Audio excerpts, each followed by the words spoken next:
या देवी सर्वभूतेषु मां लक्ष्मी रूपेण संस्थिता नमस्तस्यै नमस्तस्यै नमस्तस्यै नमो नमः। जय मां लक्ष्मी। हरे कृष्णा।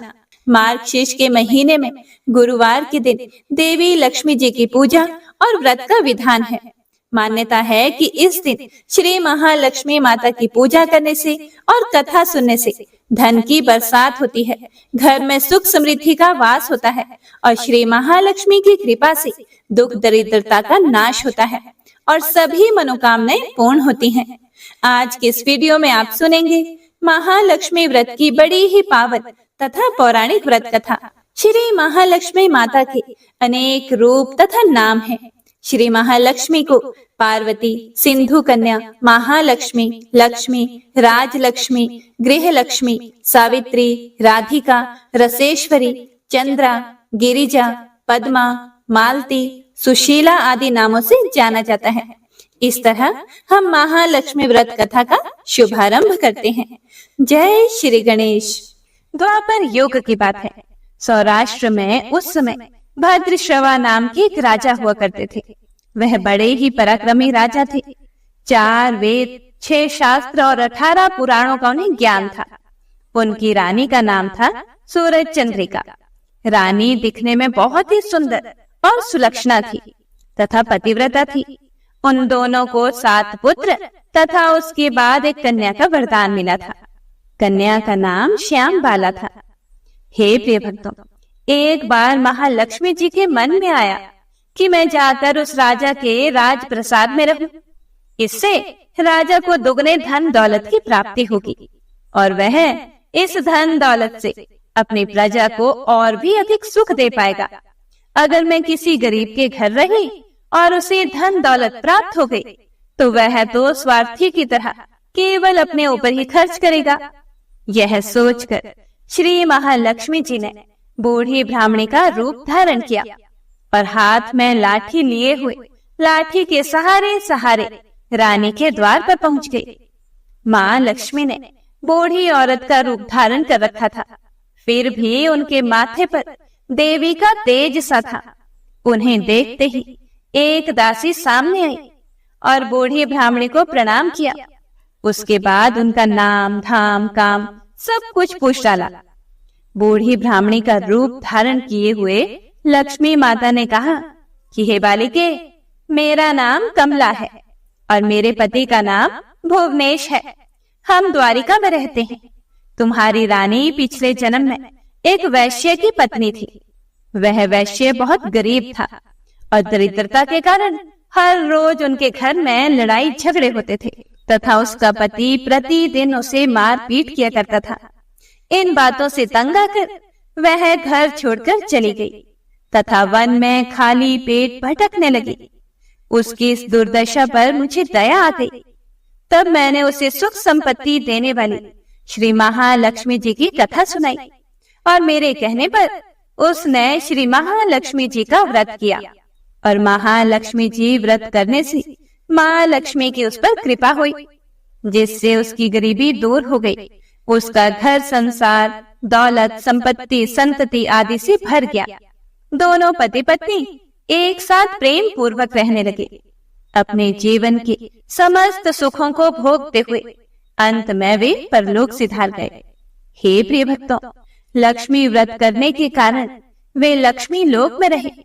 उन्होंने जितने साल महालक्ष्मी का व्रत किया उतने हजारों साल उन्हें सुख भोग मिला और अब इस जन्म में उसका जन्म राजघराने में हुआ है, परंतु वह श्री महालक्ष्मी का व्रत करना भूल गई है। मैं उसको यही याद दिलाने आई हूँ।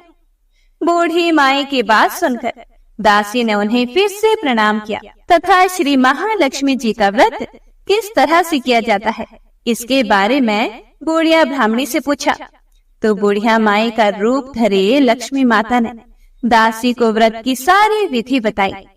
तब बूढ़ी ब्राह्मणी से व्रत की सारी विधि और महिमा जानकर दासी माता को प्रणाम करके रानी को बताने के लिए अंदर चली गई। हे प्रिय भक्तों, राज वैभव में रहते हुए रानी को अपने ऐश्वर्य का बहुत ही घमंड था।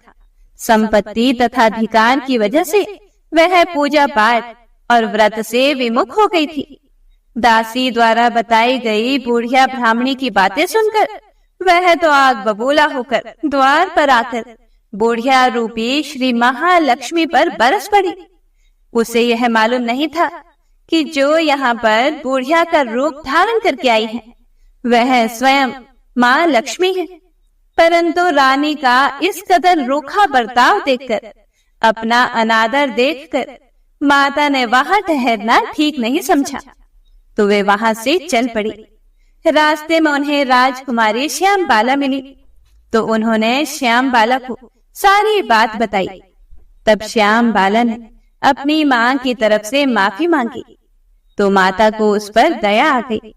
उसने श्याम बाला को श्री महालक्ष्मी व्रत के बारे में बताया। तब श्याम बाला ने उस बूढ़ी ब्राह्मणी के कहे अनुसार पूरी श्रद्धा से महालक्ष्मी का व्रत रखा, तो व्रत के प्रभाव से राजा सिद्धेश्वर के सुपुत्र मालाधर से उसका विवाह हो गया। वह धन दौलत ऐश्वर्य वैभव से मालामाल हो गई। पति के साथ ससुराल में आनंद से रहने लगी, और दूसरी तरफ उसके मायके में उसकी माँ पर महालक्ष्मी का प्रकोप हुआ। राजा का सारा कारोबार नष्ट हो गया, और यहाँ तक कि उनके खाने के भी लाले पड़ गए। ऐसी हालत में एक दिन रानी ने राजा से कहा कि हमारा दामाद इतना बड़ा राजा है, धनवान है, ऐश्वर्यशाली है, क्यों ना उसके पास जाया जाए और अपना हाल उसे बताएं, वह हमारी जरूर मदद करेगा। रानी की बात सुनकर राजा भद्रश्रवा दामाद के पास जाने के लिए रवाना हो गए। राज्य में पहुंचकर एक तालाब के किनारे थोड़ी देर विश्राम करने के लिए ठहरे। तालाब से पानी लेने आती जाती दासियों ने उन्हें देखा। उन्होंने बड़ी ही विनम्रता से पूछताछ की, तो उन्हें मालूम हुआ कि ये तो रानी श्यामबाला के पिता हैं। तो वे दौड़ती हुई रानी के पास गई और सारी बात रानी को बताई। रानी ने दासी के हाथ राज परिधान भेजकर बड़े ठाट से उनका स्वागत सत्कार किया, खान पान करवाया। जब वे वापस जाने लगे तो सोने की मोहरों से भरा हुआ घड़ा दिया। जब राजा घर वापस लौटे तो उन्हें देखकर रानी बड़ी खुश हुई। तो राजा ने मोहरों से भरा हुआ घड़ा रानी को दे दिया। हे प्रिय भक्तों, जैसे ही रानी ने घड़े का मुंह खोल कर देखा तो उसके अंदर तो मोहरों की जगह कोयले मिले। यह सब श्री महालक्ष्मी के प्रकोप से हुआ था। लेकिन रानी ने सोचा कि मेरी बेटी ने हमारी गरीबी का मजाक बनाया है, इसीलिए कोयले से भरा हुआ घड़ा हमें दे दिया है। उसके बाद राजा रानी की हालत दिन ब दिन बिगड़ती ही चली गई। इस तरह की दुर्दशा देखकर रानी स्वयं अपनी कन्या के पास गई। उस दिन उसकी कन्या श्यामबाला के महालक्ष्मी का व्रत था। उसने पूजा की और अपनी माता से भी व्रत करवाया। इसके बाद रानी अपने घर आई। श्री महालक्ष्मी का व्रत रखने से फिर से उसे अपना राजपाट, धन दौलत ऐश्वर्य प्राप्त हो गया। वह फिर से सुख शांति आनंद में जीवन बिताने लगी।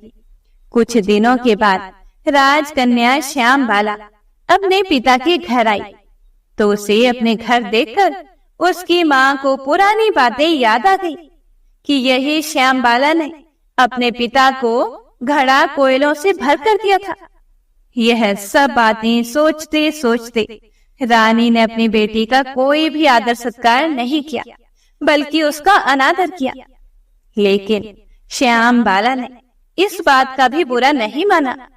जब वह अपने घर लौटने लगी तो उसने अपने पिता के घर से थोड़ा सा नमक ले लिया, क्योंकि और तो कुछ उसे दिया नहीं था। अपने ससुराल लौटने पर उसके पति ने पूछा कि मायके जाकर आई हो, क्या लेकर आई हो? तो पति की बात सुनकर श्यामबाला बोली कि मैं तो सार लाई हूँ। पति ने पूछा कि इसका मतलब क्या हुआ?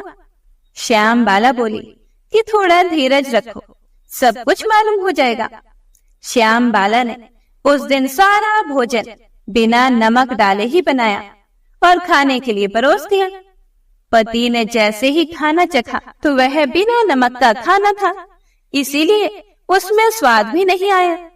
फिर श्याम बाला ने थाली में थोड़ा सा नमक डाला, इससे सारा भोजन स्वादिष्ट हो गया। तब श्याम बाला ने अपने पति से कहा कि यही है वह मायके से लाया हुआ साग। पति को उसकी बात सही लगी। फिर दोनों हंसी खुशी मजाक करते हुए भोजन करने लगे।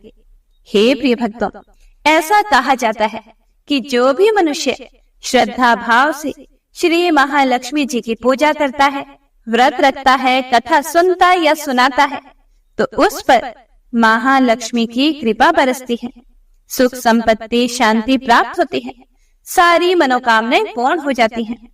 परंतु यह सब प्राप्त होने पर हमें माता को भूलना नहीं चाहिए। हे लक्ष्मी माता, जैसा श्याम बाला को दिया वैसा सबको देना, और अगर कहानी में कोई भूल चूक हुई हो तो क्षमा करना। अपने भक्तों की सारी मनोकामनाएं पूरी करना। तो प्रेम से बोलिए महालक्ष्मी माता की जय।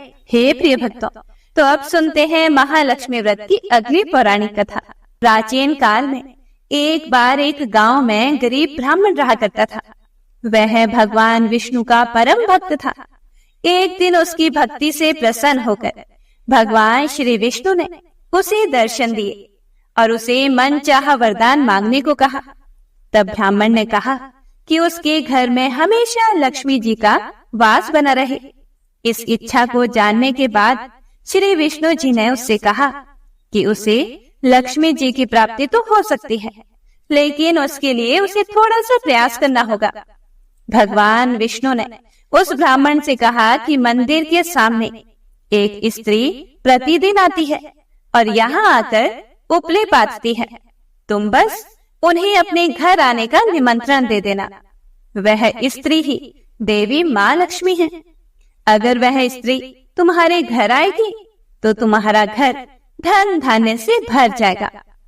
ब्राह्मण को ऐसा कहकर भगवान विष्णु अंतर ध्यान हो गए और अगले दिन सुबह 4 बजे जब वह ब्राह्मण मंदिर के सामने जाकर बैठ गया और जब धन की देवी महालक्ष्मी जी उपले पाथने आई, तो ब्राह्मण ने हाथ जोड़कर उनसे अपने घर पर चलने का निवेदन किया।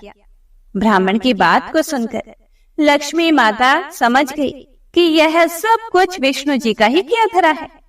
तब माता लक्ष्मी ने कहा कि तुम 16 दिन तक महालक्ष्मी व्रत विधि विधान से करो।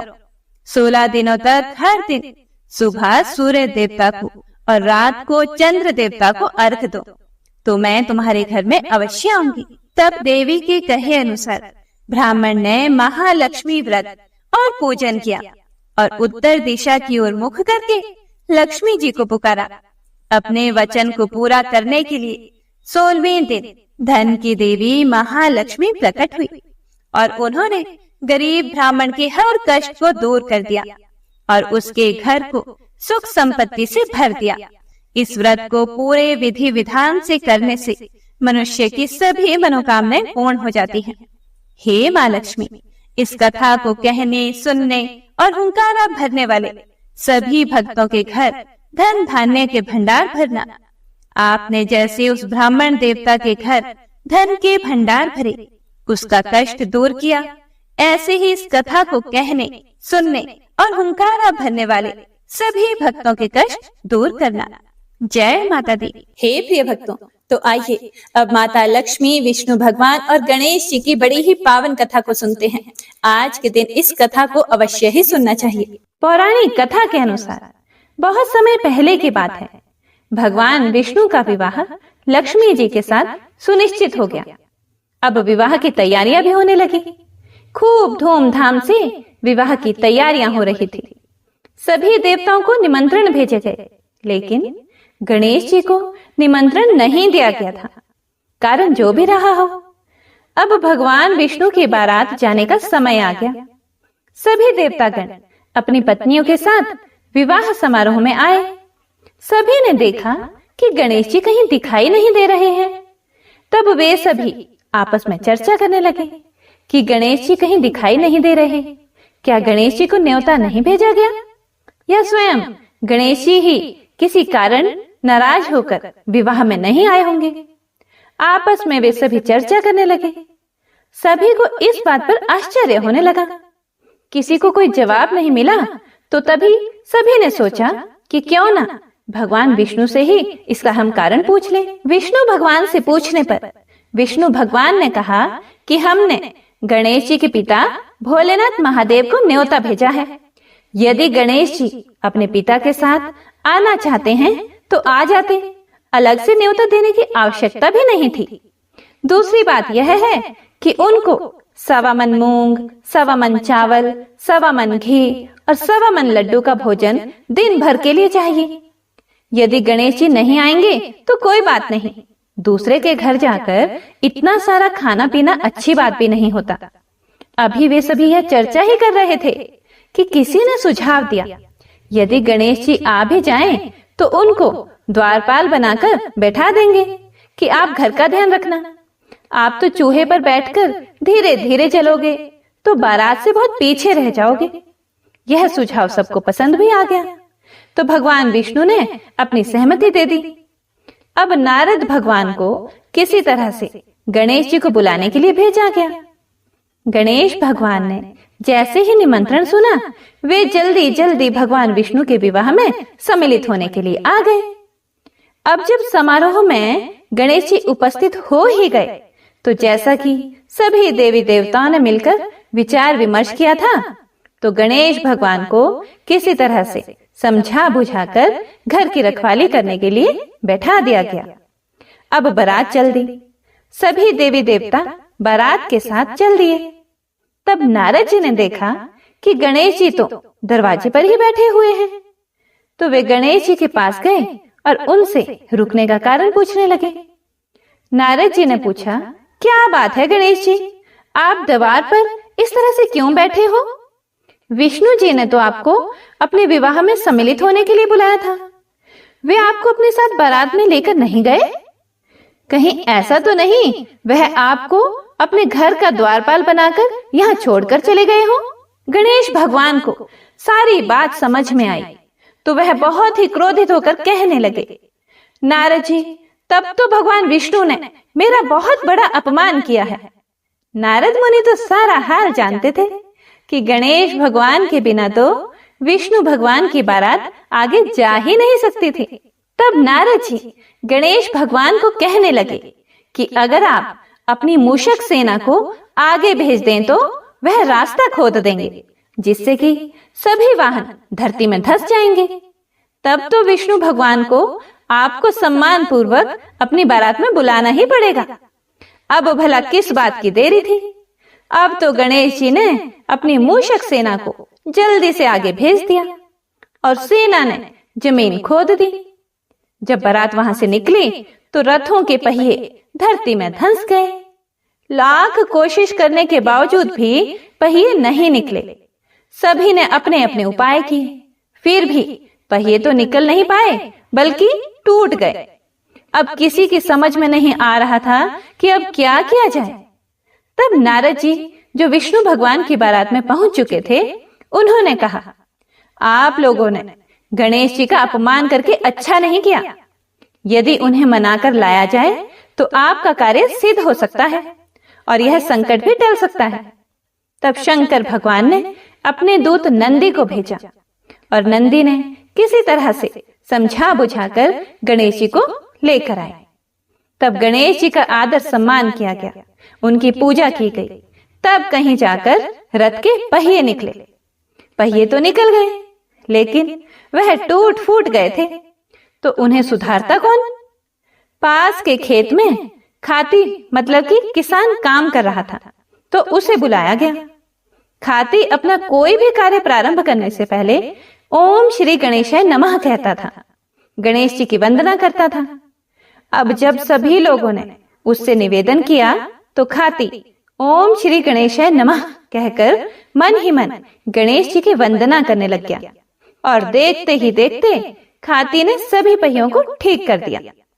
पहियों को ठीक करने के बाद तब खाती कहने लगा, हे देवतागण, आपने सर्वप्रथम गणेश जी को नहीं मनाया होगा और ना उनकी पूजा की होगी, इसीलिए आप सभी के ऊपर यह संकट आया है। हम लोग तो मूर्ख और अज्ञानी हैं, फिर भी हम लोग सबसे पहले गणेश जी की पूजा करते हैं, उनका ध्यान करते हैं। लेकिन आप लोग तो देवतागण हैं, फिर भी आप गणेश जी को कैसे भूल गए? अब आप लोग सबसे पहले गणेश जी का नाम लेकर जाएं, गणेश जी की जय बोलकर जाएं, तो आपके सारे काम बन जाएंगे और कोई भी संकट नहीं आएगा। ऐसा कहते हुए बारात वहां से गणेश भगवान को अपने साथ लेकर चल पड़ी और फिर धूमधाम से विष्णु भगवान का माता लक्ष्मी के साथ विवाह संपन्न हो गया और सभी सकुशल घर लौट आए। हे गणेश जी महाराज, कथा को सुनने वाले, सुनाने वाले और हुंकारा भरने वाले सभी भक्तजनों पर अपना आशीर्वाद बनाए रखना, सभी के कार्य सिद्ध करना। तो सभी प्रेम से बोलिए, गौरी पुत्र गणेश भगवान की जय। बोलिए लक्ष्मी नारायण भगवान की जय। हे प्रिय भक्तों, तो आइए अब लप्सी और तपसी की कहानी सुनते हैं। इस कहानी को हर व्रत कथा के साथ अवश्य ही सुनना चाहिए। इस कहानी को सुनने से ही आपके व्रत का पूर्ण पुण्य फल आपको प्राप्त होता है। यह एक पौराणिक लोक कथा है। इस कथा के अनुसार एक लप्सी था तथा एक तपसी था। तपसी सदैव भगवान की तपस्या में लीन रहता था और लप्सी रोजाना 1.25 सेर की लापसी बनाकर भगवान का भोग लगाकर खा लेता था। एक दिन वह दोनों लड़ने लगे। तपसी बोला, मैं रोजाना भगवान की तपस्या करता हूँ, इसीलिए मैं बड़ा हूँ।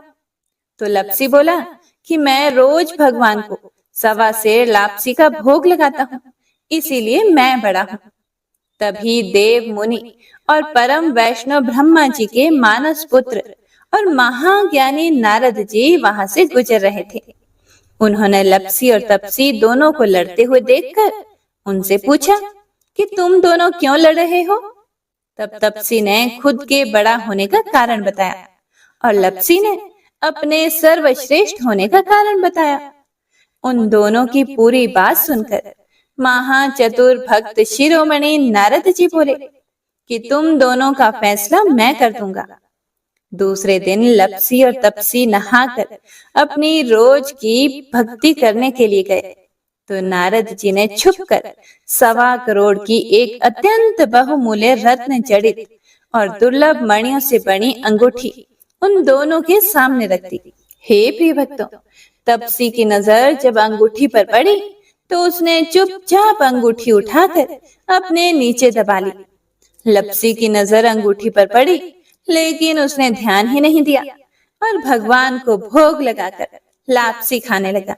इसके बाद नारद जी उन दोनों के सामने आए तो दोनों ने हे नारद जी से पूछा, हे मुनि श्रेष्ठ, अब आप अपना निर्णय बताइए कि हम में से कौन बड़ा है, किसकी भक्ति श्रेष्ठ है। तो नारद जी ने तपसी से खड़ा होने को कहा। जब वह खड़ा हुआ तो उसके नीचे दबी अंगूठी उन्हें दिखाई पड़ी। नारद जी ने तपसी से कहा कि तपस्या करने के बाद भी तुम्हारी चोरी करने की आदत नहीं गई, इसीलिए लप्सी बड़ा है और तुम्हें तुम्हारी तपस्या का कोई भी फल नहीं मिलेगा। हे प्रिय भक्तों, तब तपसी बड़ा शर्मिंदा होकर नारद जी से माफी मांगने लगा। उसने नारद जी से पूछा कि मुझे मेरी तपस्या का फल कैसे मिलेगा। तब नारद जी ने उससे कहा कि यदि कोई गाय और कुत्ते की रोटी को नहीं बनाएगा, यदि कोई ब्राह्मण को भोजन करवाकर दक्षिणा नहीं देगा, तो उनके दान धर्म का फल, उन लोगों की पूजा का फल तुझे मिलेगा। यदि कोई सुहागिनी साड़ी के साथ ऊपरी अंगोछा का दान नहीं देगा, तो वह फल तुझे मिलेगा। यदि कोई दिए से दिया जलाए, तो वह फल भी तुझे मिलेगा। यदि कोई सारी कहानी सुने लेकिन तुम्हारी कहानी नहीं सुने, तो उसकी पूजा का फल भी तुझे मिलेगा।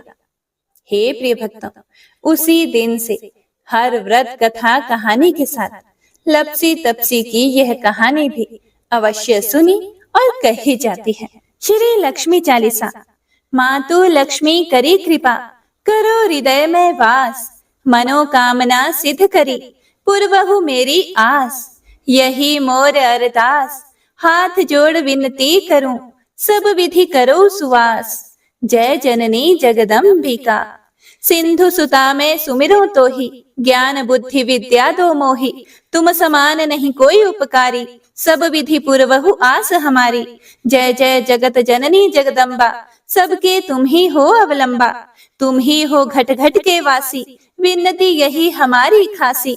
जग जननी जय सिंधु कुमारी, दीनन की तुम हो हितकारी। विनवो नित्य तुम ही महारानी, कृपा करो जग जननी भवानी। के ही विधि स्तुति करूं तिहारी, सुद्धि लीजे अपराध बिसारी। कृपा दृष्टि चितवो मम ओरी, जगत जननी विनती सुन मोरी। ज्ञान बुद्धि जय सुख की दाता, संकट हरो हमारी माता। क्षीर सिंधु जब विष्णु मथायो, 14 रतन सिंधु में पायो। 14 रतन में तुम सुख राशि, सेवा कियो प्रभु ही बनिदासी। जब जब जन्म जहाँ प्रभु लीन्हा, रूप बदल तह सेवा कीन्हा। स्वयं विष्णु जब नर तनु धारा, लिन्हेउ अवधपुरी अवतारा। तब तुम प्रकट जनकपुर माही, सेवा कियो हृदय पुलकाही। अपनायो तो ही अंतर्यामी, विश्व विदित त्रिभुवन के स्वामी। तुम सब प्रबल शक्ति नहीं आनी, कहाँ तक महिमा कहो बखानी। मन क्रम वचन करे सेवकाई, मन इच्छित वांछित फल पाई। तजी छल कपट और चतुराई, पुजहि विविध भांति मन लाई। और हाल में कहूँ बुझाई, जो यह पाठ करे मन लाई। ताको कोई कष्ट ना होई, मन इच्छित पावे फल सोई। त्राही त्राही जय दुख निवारिणी, त्रिविध ताप भव बंधन हारिणी। जो यह चालीसा पढ़े और पढ़ावे, इसे ध्यान लगाकर सुने सुनावे। ताको कोई न रोग सतावे, पुत्र आदि धन संपत्ति पावे। पुत्रहीन और संपत्तिहीन, अंधा बधिर कोढ़ी अति दीना। विप्र बोलाए के पाठ करावे, शंका दिल में कभी न लावे। पाठ करावे दिन चालीसा, तापर कृपा करे गौरीसा। सुख संपत्ति बहुत सी पावे, कमी नहीं काहू की आवे। 12 मास करे जो पूजा, ते ही समधन्य और नहीं दूजा। प्रतिदिन पाठ करे मन माही, उन सम कोई जग में कहूँ नाही। बहु विधि क्या मैं करूं बड़ाई, ले परीक्षा ध्यान लगाई। करी विश्वास करे व्रत नेमा, होए सिद्ध उपजे उर प्रेमा। जय जय जय हो लक्ष्मी महारानी, सब में व्यापित जो गुण खानी। तुम्हरो तेज प्रबल जग माही, तुम सम कोई दयाल कहूँ नाही। मोही अनाथ की सुद्धि अब लीजे, संकट काटी भक्ति मोहि दीजे।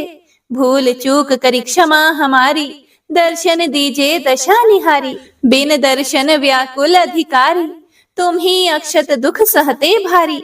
नहीं मोही ज्ञान बुद्धि है तन में, सब जानत हो अपने मन में। रूप चतुर्भुज करके धारण, कष्ट मोर अब करूँ निवारण। कहीं प्रकार में करो बड़ाई, ज्ञान बुद्धि मोहि नहीं अधिकाई। रामदास अब कहाँ पुकारी, करो दूर तुम विपत्ति हमारी।